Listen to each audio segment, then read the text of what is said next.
சர்வா பசியாக இருப்பதை அறிந்த வேதிகா வீட்டு வேலைக்காரர்களிடம் சொல்லி கொஞ்சம் வேகமாக உணவுகளை தயாரிக்கச் சொன்னாள். சர்வா கீழே சாப்பிட வந்தபோது ஷிவானியிடமிருந்து அவனுக்கு கால் வந்தது. கால் எடுத்த சர்வா, சொல்லு ஷிவானி என்றான். அவனுக்கு பின்னால் வந்து கொண்டிருந்த வேதிகா சர்வாவின் வாயிலிருந்து ஷிவானியின் பெயரை கேட்டதும் பொறாமையால் துடித்தாள். சர்வாவை அவள் நேசிக்காவிட்டாலும் அவன் இன்னும் அவளுடைய கணவன்தான் என்றும் ஷிவானி அதை மதிக்க வேண்டும் என்றும் அவள் விரும்பினாள். அதனால் இந்த ஷிவானி ஏன் இப்படி பண்ணிக்கிட்டு இருக்கானே எனக்கு ஒண்ணுமே புரியலையே, ஃபர்ஸ்ட் இதை பத்தி நான் ஷிவானி கிட்ட பேசியே ஆகணும் என்று வேதிகா தனக்குள் சொல்லிக் கொண்டாள். மறுநாள் காலையில் சர்வா சீக்கிரம் எழுந்து வழக்கம் போல அனைவரோடும் காலை உணவு சாப்பிட அமர்ந்தான். அவன் தன் தட்டை எடுப்பதற்கு முன் அவன் முழு குடும்பத்தையும் ஒரு கணம் பார்த்தான். வேதிகாவும் சர்வாவை பார்த்து கொண்டிருந்தாள். நேற்றிரவு சர்வாவும் ஷிவானியும் அப்படி என்ன பேசியிருப்பார்கள் என்று மட்டுமே அவள் மனதில் ஓடிக்கொண்டிருந்தது. இரவு முழுவதும் அதை பற்றி யோசிக்காமல் இருக்க முயற்சித்தாள். ஆனால் அவளால் அந்த எண்ணங்களை அடக்கிக் கொள்ள முடியவில்லை. அதை கவனித்த அம்பிகா தன் மகள் எதையோ நினைத்து கஷ்டப்படுவதை உணர்ந்து, என்னாச்சு வேதிகா, ஆர் யூ ஓகே என்று கேட்டார். அதற்கு உடனே வேதிகா, நான் ஓகேதான், ஏன் என்னாச்சு என்று கேட்டாள். இல்ல, நானும் உன்னை அப்போ இருந்து பார்த்துக்கிட்டு இருக்கேன், நீ ஏதோ யோசிச்சுக்கிட்டு இருக்கிற மாதிரி தெரியுது, அதான் கேட்டேன் என்று அம்பிகா கேட்டார். அப்பொழுதுதான் வேதிகாவின் கூர்மையான பார்வை தீரஜை சந்தித்தது. நேற்று இரவு நடந்ததை எல்லோரிடமும் இப்போது சொல்லு என்பது போல தீரஜ் அவளை பார்த்து சிரித்தான். வேதிகா எதுவும் சொல்வதற்குள் அதியமான், சரி, நேத்து புரோட்டான் கூட உங்க அப்பாயின்மெண்ட் எப்படி போச்சு என்று கேட்டார். வேறு ஏதோ சொல்ல வந்த வேதிகா அதியமானின் கேள்வியை கேட்டு, ரொம்ப நல்லா போச்சு தாத்தா, அப்புறம் நம்ம சைட்ல இருந்து ஒரு நல்ல மாடலை ரெடி பண்ண முடிவு பண்ணிருக்கோம். அவங்க கேட்குற மாதிரி ஒரு பெர்ஃபெக்டான மாடல்னா அது நம்ம சித்ராவா தான் இருக்க முடியும் என்றாள்.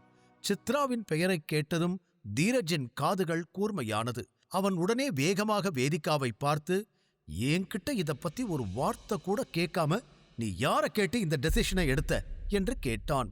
அவனது கோபமான குரலை கேட்டதும் அதியமான் தீரஜை பார்த்தார். அவர் சிறிய குழப்பத்துடன், ஏ தீரஜ், நீ என்ன பேசிக்கிட்டு இருக்க? நேத்து நீயும் தானே அந்த மீட்டிங்ல இருந்த, உனக்கு ஏதாவது பிடிக்கலனா அத நேத்தே அந்த மீட்டிங்ல சொல்லி இருக்கணும் இல்லையா? அதை விட்டுட்டு இங்க வந்து என்ன பேசிக்கிட்டு இருக்க என்று கேட்டார். அதியமானின் கேள்வியை கேட்டு தீரஜ் ஒரு ஆழ்ந்த மூச்சை எடுத்து, ஒரு உண்மையை சொல்லணும்னா டைகர் என்ன அந்த மீட்டிங்ல உட்கார விடல. அந்த மீட்டிங் ஸ்டார்ட் ஆகிறதுக்கு முன்னாடியே அவங்க என்ன வெளியே அனுப்பிட்டாங்க என்றான். இதை கேட்ட சர்வா லேசாக சிரித்தான். ஆனால் அதியமானுக்கு அது பிடிக்கவில்லை. What is this nonsense? அவங்களால் அது எப்படி பண்ண முடியும்? நீ நாளைக்கே ஒரு மீட்டிங் அரேஞ்ச் பண்ணு, இத பத்தி நான் பேசுறேன் என்றார். அதற்கு குணசேகரன் அதியமானிடம், அப்பா கொஞ்சம் பொறுமையா இருங்க, இந்த விஷயத்துல நாம அவசரப்பட்டு எந்த ஒரு முடிவையும் எடுக்கக்கூடாது என்றார். அதற்கு சர்வா உடனே, ஆமா, மாமா சொல்றதும் சரிதான், டைகர் ஒன்னும் சின்ன பையன் இல்ல, நாம அவசரப்பட்டு எந்த ஒரு முடிவையும் இப்ப எடுக்கக்கூடாது. அதோட டைகர் பவர் பத்தியும் நம்ம எல்லாருக்குமே ரொம்ப நல்லா தெரியும், அதனால நாம கொஞ்சம் பொறுமையா இருப்போம் என்றான். இதை கேட்டதும் அனைவரின் கண்களும் சர்வாவை நோக்கி திரும்பின. சர்வா தோள்களை குலுக்கி, நீங்க எல்லாரும் என்னை ஏன் இப்படி பாக்குறீங்க? நீங்க தானே என்கிட்ட சொன்னீங்க டைகர் ரொம்ப பவர்ஃபுல்லான ஆளுன்னு என்றான்.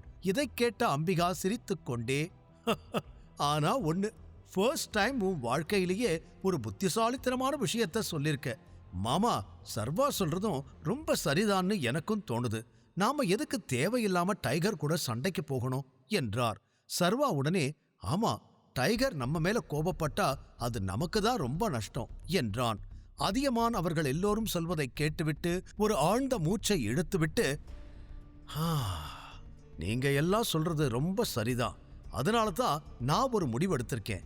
நான் தீரஜியே மறுபடியும் நம்ம கம்பெனி CEO ஆக்குறேன் என்றார். இதை கேட்டதும் வேதிகா பெரும் அதிர்ச்சி அடைந்தாள். அவள் கண்கள் பெரிதாக விரிந்து, வாட், நீங்க என்ன சொன்னீங்க என்று கேட்டாள். அதற்கு அதியமான், ஆமா, உங்க காதுல என்ன விழுந்துச்சோ அதத்தான் நான் சொன்னேன். Dheeraj will be the creative project manager of the entire company. அப்புறம் வேதிகா AM மெட்டீரியலோட CEOவா இருப்பா. நான் நம்ம கம்பெனியோட பிரசிடென்ட்ஸ் போஸ்ட கேன்சல் பண்றேன். இனிமே CEO மட்டும்தான் என்றார். அவர் சொன்னதை கேட்டபோது இந்த முடிவை அவர் இப்போது எடுக்கவில்லை, நேற்று இரவே இந்த முடிவை எடுத்தது போல தோன்றியது. வேதிகாவால் தன் காதுகளை நம்ப முடியவில்லை. இப்போது சர்வாவின் வார்த்தைகள்தான் அவள் நினைவுக்கு வந்தது. சர்வா முன்னரே அவளை எச்சரித்திருந்தான். ஆனால் வேதிகாதான் அதை பெரிதாக எடுத்துக்கொள்ளவில்லை. ஆனால் சர்வா சொன்ன அனைத்தும் இப்போது உண்மையாகி விட்டன. அதியமான் இன்னும் தீரஜை ஆதரித்துக் கொண்டிருந்தார். தேங்க்யூ சோ மச் தாத்தா என்று தீரஜ் ஒரு பெரிய புன்னகையுடன் முதலில் அதியமானையும் பின்னர் வேதிகாவையும் பார்த்து சொன்னான். வேதிகா ஒரு கணம் அவனை பார்த்து, எனக்கு எல்லாமே ஓகேதான், ஆனா நம்ம மாடல் சித்ராதான், வேற ஆப்ஷன்ஸ் பத்தி யாரும் யோசிக்க கூடாது என்றாள். அதற்கு தீரஜ், அத சொல்ல நீ யாரு? இப்போ இருந்து நான் தான் ப்ராஜெக்ட் மேனேஜர், யார் பெட்டர் ஆப்ஷன்னு நான் தான் முடிவு பண்ணுவேன். அதுவும் இல்லாம நீ சொல்ற சித்ராவை விட ரொம்ப அழகான, எக்ஸ்பீரியன்ஸ்டான, ரொம்ப ஃபேமஸான மாடல்ஸ் நிறைய பேர் இருக்காங்க. அதனால உன்னோட வேலையை நீ பாரு, என்னோட வேலையை நான் பாத்துக்கிறேன் என்றான். அதற்கு வேதிகா, ஏய் முட்டாள் மாதிரி பேசாத, இதுவரைக்கும் நம்ம ப்ராடக்ட்ஸை எத்தனை பேர் யூஸ் பண்றாங்கன்னு உனக்கு தெரியுமா? இப்ப வரைக்கும் ஒருத்தர் கூட இல்ல.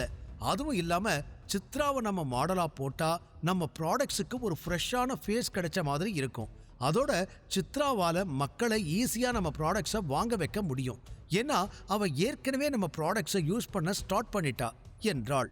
அதற்கு அதியமான், இந்த விஷயத்துல வேதிகா சொல்றதுதான் சரி. சித்ராவால மக்களை ரொம்ப ஈஸியா கன்வின்ஸ் பண்ணி நம்ம ப்ராடக்ட்ஸை வாங்க வைக்க முடியும். அதனால நம்ம வேலை ரொம்ப குறைஞ்சிடும்.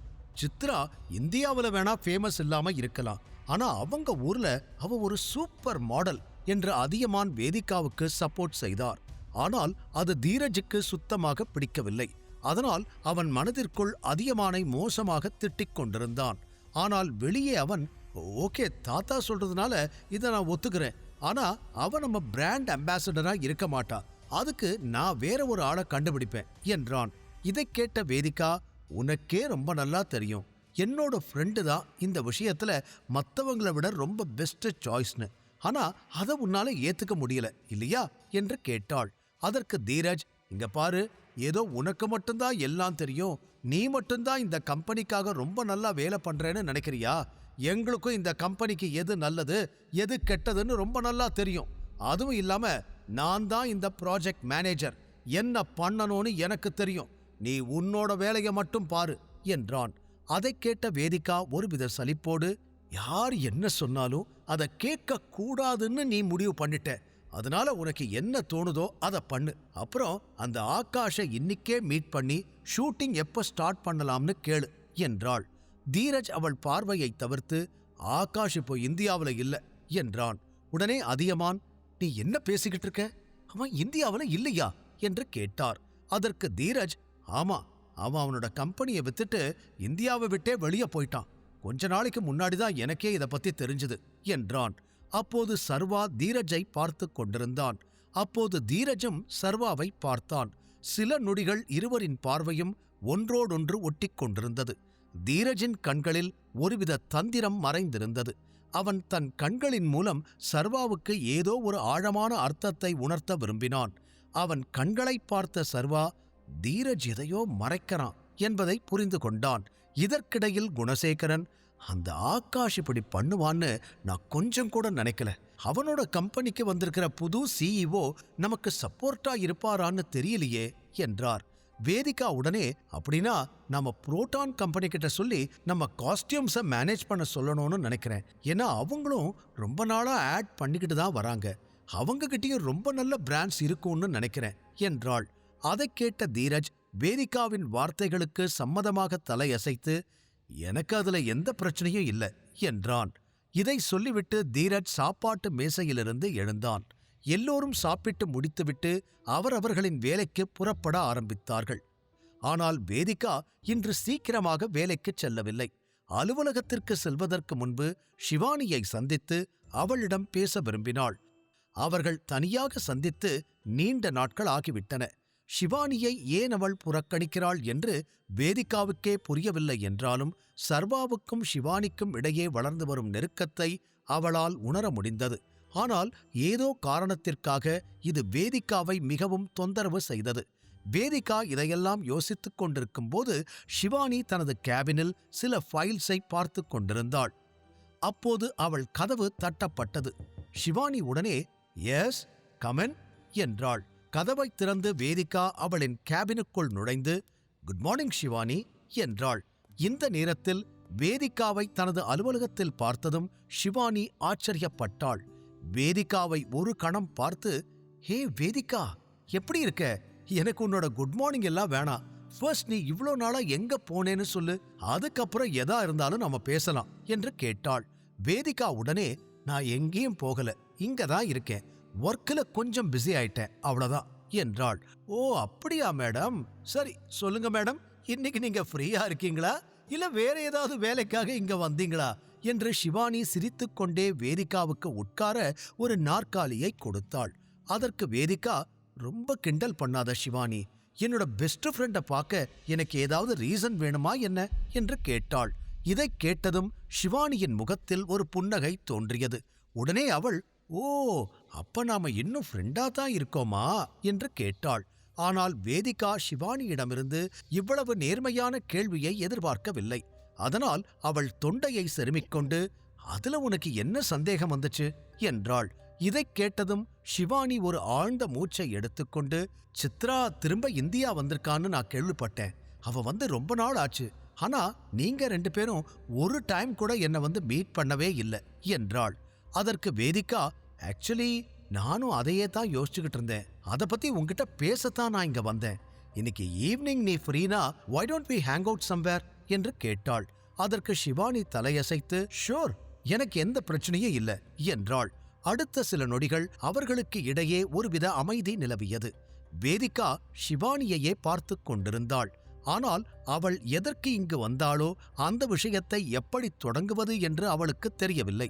எனவே அவள் ஒரு ஆழ்ந்த மூச்சை எடுத்துக்கொண்டு, ஆக்சுவலி எனக்கு உன் மேல ஒரு கம்ப்ளைண்ட் இருக்குது. எனக்கு கல்யாணம் ஆனதுக்கு அப்புறம் என்ன பார்க்க உனக்கு டைம் இல்லை, ஆனா என்னோட ஹஸ்பண்டை பார்க்க மட்டும் உனக்கு டைம் இருக்குதா? உங்க 2 பேருக்கும் நடுவுல அப்படி என்ன போய்கிட்டு இருக்குது என்று கேட்டாள். அவளுடைய கேள்வியை கேட்டு ஷிவானி சிரித்துக்கொண்டே, ஏ என்னாச்சு? நாங்க 2 பேரும் மீட் பண்றதுல உனக்கு ஏதாவது பிரச்சனையா? நீ எதுக்கு அதை பத்தியெல்லாம் கவலைப்படுற? ஆக்சுவலி நீ இதை பத்தி கவலைப்படவே கூடாது என்றாள். உடனே வேதிகா, நான் ஏன் கவலைப்படக்கூடாது? அவரு என்னோட ஹஸ்பண்ட், எங்க 2 பேருக்கும் கல்யாணம் நடந்திருக்கு என்றாள். அதற்கு ஷிவானி, அது உனக்கு தெரியுமா? உங்க 2 பேருக்கும் கல்யாணம் ஆயிருக்குதுன்னு? ஹஸ்பண்டா?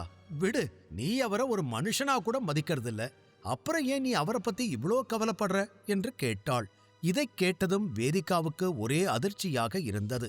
ஆனால் அவள் கொஞ்சம் அமைதியாக, எப்படி பார்த்தாலும் அவர் என்னோட ஹஸ்பண்ட், நீ இப்படி அவரை என்கிட்ட இருந்து எடுத்துக்க முடியாது என்றாள்.